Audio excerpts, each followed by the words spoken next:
এজন্যই তো আমি মা, এজন্যই তো আপনি বাবা, এজন্যই তো আল্লাহ পাক আমারে মা বানাইছেন, আপনারে বাবা বানাইছেন। এই কারণে মায়েরা বুঝতে পারে, জানতেও পারে। এই এলাকার কত লোকেরা প্রবাসের মধ্যে আছে, সৌদি আরবে, মালয়েশিয়ায়, এরা ইউএসএ বিভিন্ন জায়গায় থাকে। যদি মা থাকে দেশের গ্রামের মধ্যে বাড়িতে, দেখবেন মায় আরামে রাতের বেলা ঘুমাইতে পারে না। ঘুমাইতে গেলে বারবার সন্তানের কথা মনে পড়ে যায়। রাতের বেলা হঠাৎ করে ঘুম থেকে লাফ দিয়ে মা জেগে যায়। পাশে স্বামীও থাকে। ও বিবি, তুমি কান্না করো কেন? তুমি যদিও ঘুমাও, আমি ঘুমাই না। আমার সন্তান আমি চেয়েছিলাম সারা জীবন আমার সঙ্গে রাখবো, কিন্তু জীবিকা নির্বাহের তাগিদে পাঠায় দিলা। তুমি ঘুমাইতে পারো, আমি মা জীবনেও কোনোদিন ঘুমাইতে পারি না। আমি রাতের বেলা হঠাৎ করে স্বপ্নে দেখলাম ও মনে হয় বড় একটা বিপদের মধ্যে পড়ে গেল, বড় একটা মুসিবতে পড়ে গেল। কয়, আও বিবি, সারাদিন লাগে সন্তানের কথা চিন্তা করার কারণে তুমি মনে হয় রাতের বেলা ঘুমের মধ্যে তোমার পোলারে দেখলা। ঘুমায় যাও বিবি। বিবি কয়, না স্বামী আমার, আমি ঘুমাবো না। কেন? রাতের বেলা আমি ঘুমাইতে পারি না, কারণ আমার সন্তান মনে হয় বারবার আমি মায়ের মা বলে বলে চিল্লাই। আমার সন্তানের কি হালাত আমি না জানার আগে ঘুমাবো না। রাত গভীর ওরে ফোন দিও না, ফোন দেওয়া দরকার নাই। মনে হয় কোনো কাজের মধ্যে আছে, কাজের চাপে আছে, ফোন দিও না।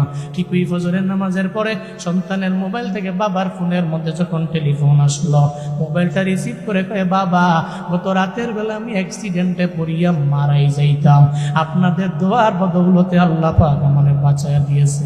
এবার স্বামী বেচারা কয়, ও বিবি আমার, ওই রাতের বেলা তুমি কেমনে জানছো, কেমনে বুঝলা আমার সন্তান অ্যাক্সিডেন্টে পড়ে মারা যাবে এমন হালাত, এমন অবস্থায় উপক্রম হয়ে যাওয়ার পরে ও বেঁচে গেল?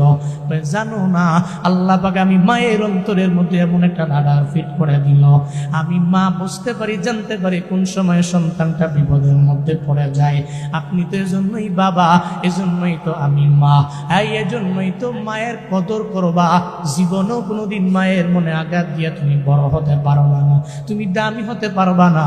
আমি জুনায়েদ আল হাবিব কেমনে বয়ান করি সারা দেশে ঘুরে ঘুরে, ইলমের পাওয়ারে না, আমলের পাওয়ারে না, ইলমের পাওয়ারে না।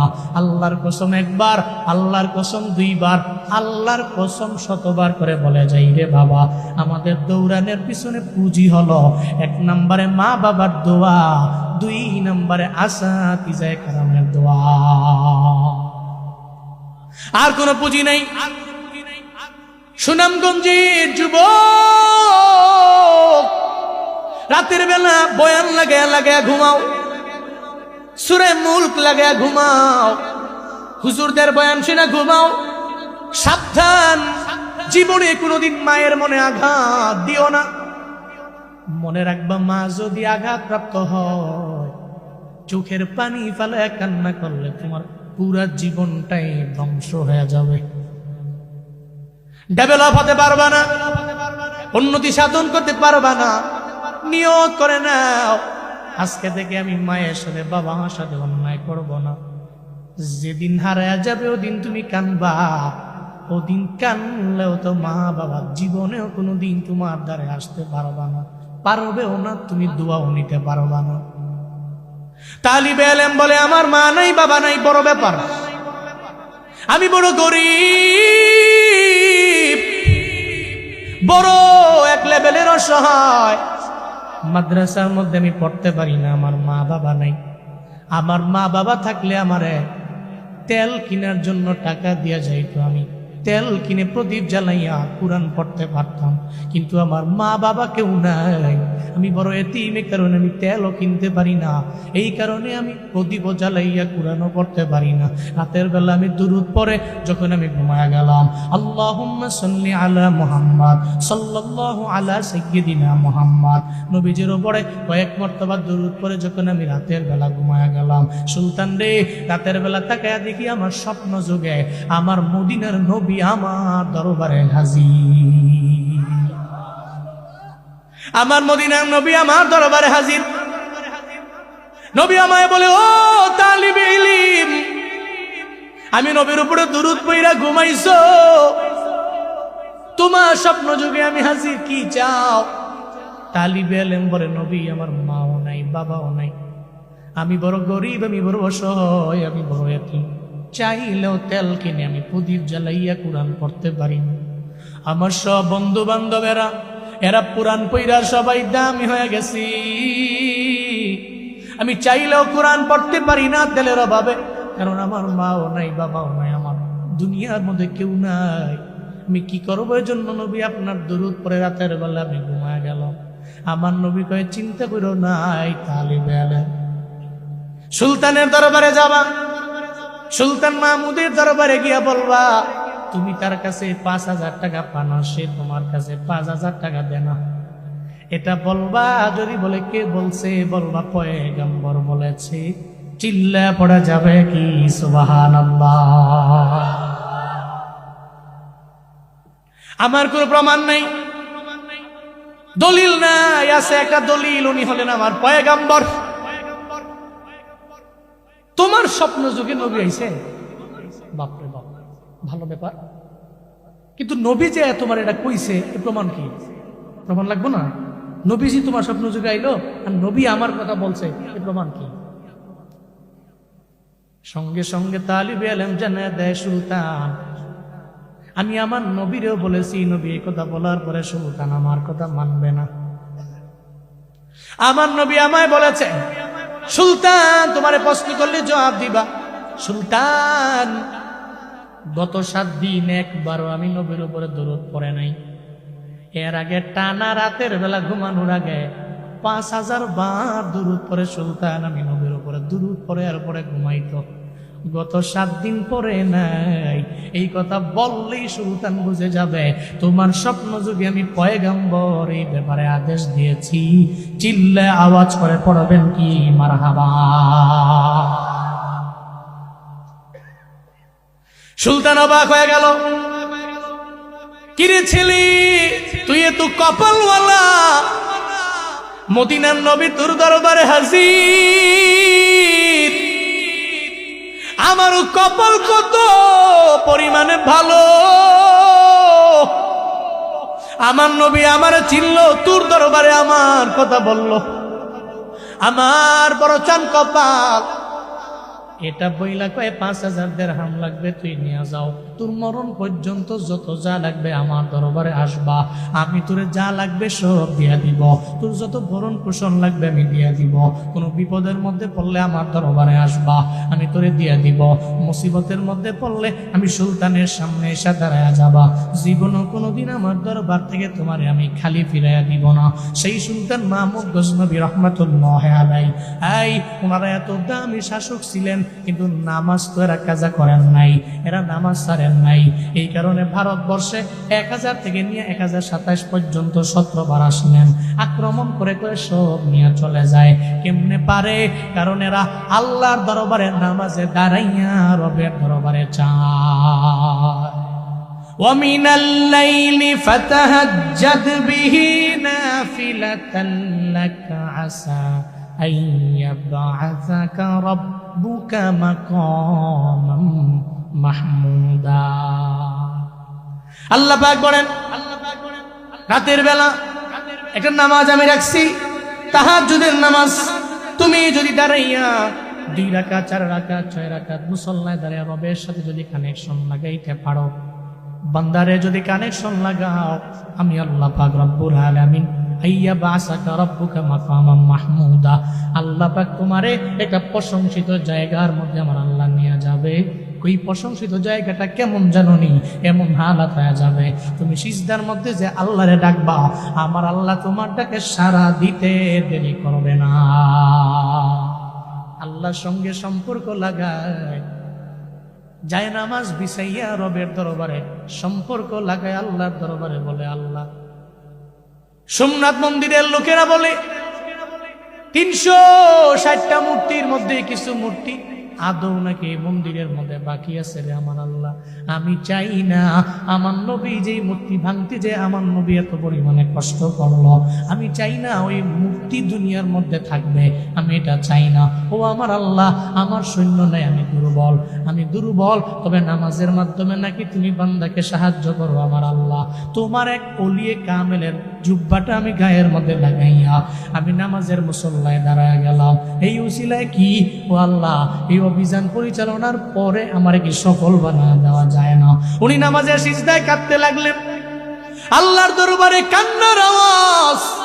ওদিকে অভিযান পরিচালনা করে সব সৈন্যবাহিনীরা তাবুর মধ্যে এসে কয়, ও সুলতান, আর সিজদার মধ্যে কান্না করা লাগবে না, আপনার সিজদার পরে সুন্নাত মন্দির আমাদের হাতে চলে আসছে।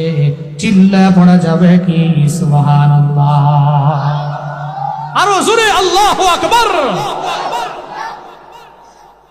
আর কান্না করা লাগবে না। সিজদা থেকে উঠে সালাম ফিরাইয়া মুনাজাত ধরে বলে, হে মালিক, আমার সৈন্যবাহিনী বড় দুর্বল, আমি চাইলেও সুন্নাত মন্দির আমার হাতে আনতে পারতাম না, কিন্তু আল্লাহ তোমার ওলি কামেলের জুব্বাটা আমি গায়ের মধ্যে নিয়ে নিলাম, আর এই বিপদের মধ্যে নামাজের মুসল্লায় দাঁড়ায় গেলাম। আমার পরিপূর্ণ জানা আছে বান্দা নামাজের মুসল্লায় দাঁড়ায় বিপদের মধ্যে বললে তুমি নাকি ওই বান্দারে তোমার খাজানা থেকে তুমি সাহায্য করো। ও আমার আল্লাহ, আমি তোমার দরবারে অসংখ্য শুকরিয়া জানাই। সোমনাথ মন্দির আমার হাতের মধ্যে চলে আসলো। পৃথিবীর যত বড় বড় রাজা বাদশারা আদেল যারা আদালত কায়েম করে, নিজের অনেক বড় দামি নেতা বানাইলো, এরাও তো নামাজ পড়ে পড়ে রবের দরবারে চায়। এই আমরা তো এত বড় নেতা না, আমাদের সবচেয়ে বড় পরিচয় হলো আমরা মুমিন, আমাদের পরিচয় হলো আমরা মুসলমান। একটা হিন্দু যেমন নামাজে যায় না, আমার মুসলমান, আমি মুসলমান, আমার পরিচয় হলো আমার নামাজ, আমি নামাজ ছাড়া থাকতে পারি না। একটা খ্রিস্টান নামাজ পড়ে না, আমি নামাজ ছাড়া থাকতে পারি না। একটা অন্যায় কর্মেওয়ালা, একটা বেদিন বেঈমান নামাজ পড়ে না, আমি জীবনেও নামাজ ছাড়া থাকতে পারি না। তাহলে মুমিনের এক নাম্বার পরিচয় নামাজ। ও আল্লাহ, 5 ওয়াক্ত নামাজ পড়ার তৌফিক তুমি দাও। চিল্লায়া পড়েন আমিন। আরো জোরে পড়েন আমিন। 5 ওয়াক্ত নামাজ পড়বো, নিয়ত করেন। আজকে দেখে নিয়ত করেন, এরপরে চেষ্টা আপনি করবেন, পূরণ আল্লাহ করবে। কারা কারা পারবেন হাত তুলে আল্লাহরা দেখান তো। অনেকে হাত তুলে না, যদি কবুল হয়ে যায় এই ঠান্ডা পানি দিয়ে ওযু বানায় ফজর পড়তাম, কষ্ট না? হাত তুলেন, হাত নাড়া দেন। আল্লাহ তুমি দেখো, সবাইরে তুমি কবুল করো। আরো জোরে পড়ে না আমিন। আমি আজকে আমিন কবুল হলে আপনার 5 ওয়াক্ত নামাজ আপনার কাছে ইজি মনে হবে, ইজি মনে হবে। মুমিনের পরিচয় তো নামাজ। পরিচয় কি? পরিচয় কি? 1 নাম্বার মুমিনের পরিচয় হলো নামাজ। এবার 2 নাম্বার পরিচয় কি? ওয়াল্লাযীনা হুম আনিল লাগwi মুরিদুন।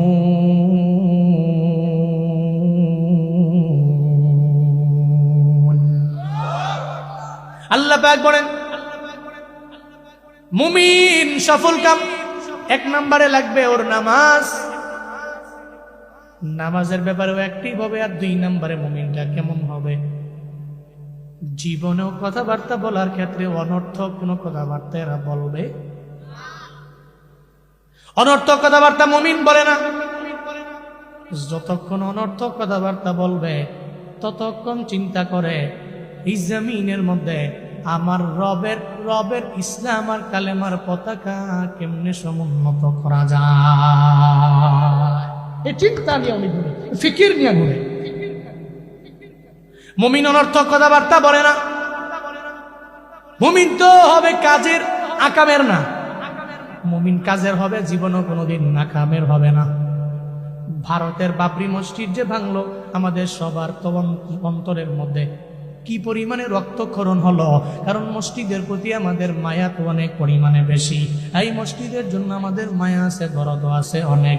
1992 সালে কিছু হিন্দু পণ্ডিত স্বপ্নে নাকি এদের দেখাইছে বাবরি মসজিদের নিচে রামের একটা জায়গা আছে, ওইখানে নাকি মন্দির ছিল। বাবরি মসজিদটারে ভেঙ্গে চুরমার বানাও। বাবরি মসজিদ ওই সময় 1992-তে চুরমার করে দেওয়া হলো। 2025 সালে হুমায়ুন কবির দাঁড়ায় গেল, 300 কোটি টাকা লাগবে বাবরি মসজিদ বানাবো। একজনে 80 কোটি টাকা একজনে দিয়ে দিবে। তো বাবরি মসজিদ যদি বানাও, আমি নিজে 80 কোটি টাকা বাবরি মসজিদ বানাইবার জন্য দিয়ে দিব। মুমিনেরা এই চিন্তা নিয়ে আগায়, অনর্থক কাজ যতক্ষণ করব, এমন কিছু কাজ করব যেই কাজে আমার আল্লাহ রাজি হয়, দুনিয়ার সমস্ত মুসলমানেরা খুশি হয়, রবের দরবারে মুনাজাত ধরে দোয়া করে। এই হুমায়ুন কবির যে বাবরি মসজিদ আবার পুনর্নির্মাণ করার জন্য চেষ্টা করে, আমরা বাংলাদেশের মানুষেরা কিছু করতে পারি আর না পারি, আমরা দোয়া করতে পারি আমাদের ঐতিহ্যের বাবরের ওই বাবরি মসজিদ যাতে করে আবার পুনর্নির্মাণ হয়। আল্লাহ এদের তৌফিক দান করেন, পড়েন আমিন। মসজিদ তো কার ঘর? কার ঘর? পৃথিবীতে জালেমরা বহু চেষ্টা করে আলেমের জবান বন্ধ করার জন্য পারে না। আরে উলামায়ে কেরামের জবান বন্ধ করতে পারা যায় না। এই মসজিদের তালা মাইরা মসজিদ ভেঙ্গে চুরমার করে জীবনও কোনোদিন মসজিদ কমানো যায় না। একটা ভাঙবা তো 2টা হবে, 2টা ভাঙবা তো 4টা হবে। একজন আলেমের জিন্দানখানায় ঢুকে মেরে ফেলবা, হত্যা করে ফেলবা, ওনার বিনিময়ে আরো শত শত উলামায়ে কেরাম আমার আল্লাহ সৃষ্টি করে নিবি। এটা কার খেলা? কার কুদরত? কাদের কুদরত দারি বর কামাল, আনতা রব্বি আনতা হাসবি জুল জালাল, তুহি কাদির জলিলুল্লাহ জাহাদা বাহার হালে, তুহি মেরা নেগাহাদা। মুমিন ঝগড়া করে না, চিন্তা করি আমি কাজ করব আমার আল্লাহর জন্য। এই জন্য অনর্থক কথাবার্তা বলে সময় কাটায় না। এই সুনামগঞ্জের মানুষেরা, আমরা তো অনর্থক কথাবার্তা বলে সময় কাটাই দোকানের মধ্যে। চায়ের দোকানে আড্ডা আছে না নাই? কম কম না বেশি বেশি? শর্ট টাইম না লং টাইম? হ্যাঁ, অথচ মসজিদের মধ্যে থাকবেন আপনি লম্বা সময়। আমরা মসজিদ বাদ দিয়া চায়ের দোকানে মোটামুটি লম্বা সময় থাকি। ওরে বাবা, কি আড্ডা চায়ের দোকানে! আচ্ছা বলেন তো, চায়ের দোকানে সুবহানাল্লাহ হয়? আলহামদুলিল্লাহ হয়নি? আল্লাহু আকবার। 4-5 জনে মিল্লা বৈশা খালি বদনাম করে। কি করে? দুনিয়ার কথা। আরে বাপরে বাপ, যার পেটে যা আছে সব বের করে। তো হঠাৎ করে এক সময় একজনে কয় যে এই অমুক পাড়ার ওই ব্যক্তিটা, হ্যাঁ কে? অমুক। আমি জানি তো। কি জানো? চাঁদে, আরে চাঁদে। মোটামুটি চা টান মারে আর গলা ক্লিয়ার করে, ক্লিয়ার করে পরে আমি জানি তো। বেচারে উলঙ্গ করা বাহি, বেটার নামে কইতে কইতে কইতে কইতে বেটার উলঙ্গ করে বাকি খালি সব কইয়া লাইছে। ফেলে কথা যা আছে কইয়া লাইছে। হ্যাঁ মনে করতেছে আমি যে কিটা ভালো কাজ করতেছি, কি আরাম। এদিকে চা খাইতেছি, গলাও ক্লিয়ার, মোটামুটি আমার কথা সবাই শুনতেছে। আর দোকানদারা মনে মনে কয় তোমরা আরো জমাও, আরো 10 জন ডাক দাও। এরকম আছে না নাই? অনর্থক। কি অনর্থক আলাপ, এই কথার কোনো আগাও নাই। হ্যাঁ, মুমিন জীবন এটা করে না, মুমিন করে না, জান্নাতি ব্যক্তিরা করে না। জান্নাতি আর জাহান্নামীদের মধ্যে পার্থক্য হলো, যারা জাহান্নামী এরা ওয়াকুন্না নাহুদু মাআল খাইদিন, আমরা খাইদিনদের সাথে খুশ গল্প করি। অনর্থক কোনো কাজ কাম নাই, আজাইরা বয়া বয়া মানুষের গীবত করি, শাকায়াত করি, মানুষের ব্যাপারে দুশ্চর্চা করি, এটা আমাদের কাজ। একজনের ভালো কাজ এগুলো দেখবেন, এগুলো প্রচার করবেন। খারাপ করছে তার দোষটাকে গোপন রাখবেন। আপনি দুনিয়াতে মানুষের দোষ গোপন রাখেন, মহান আল্লাহ আপনার যত গুনাহ আছে, যত দোষ আছে, আল্লাহ নিজে গোপন রাখবে। রমিয়া, মানুষের দিকে তাকানোর আগে নিজের দিকে তাকান না। ওয়াইল ইউর ওন মেশিন, নিজ চরকাকে তেল দেন না। আর সমাজে আমার মা বোনদের কথা কি বলবো, আর কিছু মা বোন তো আছে খুব ভালো, মাশাআল্লাহ, 5 ওয়াক্ত নামাজ, রোজা রাখে, আমল করে, নেক আমল করে, তাহাজ্জুদ পড়ে, ইশরাক ওয়াবিনও পড়ে। তবে এই মা বোনদের ভিড়ে কিছু মা বোন আছে, ওনাদের জিহ্বার গুনাহ অনেক বেশি, অনর্থক বহুত কথাবার্তা বলে। নাই এ সমাজে বহু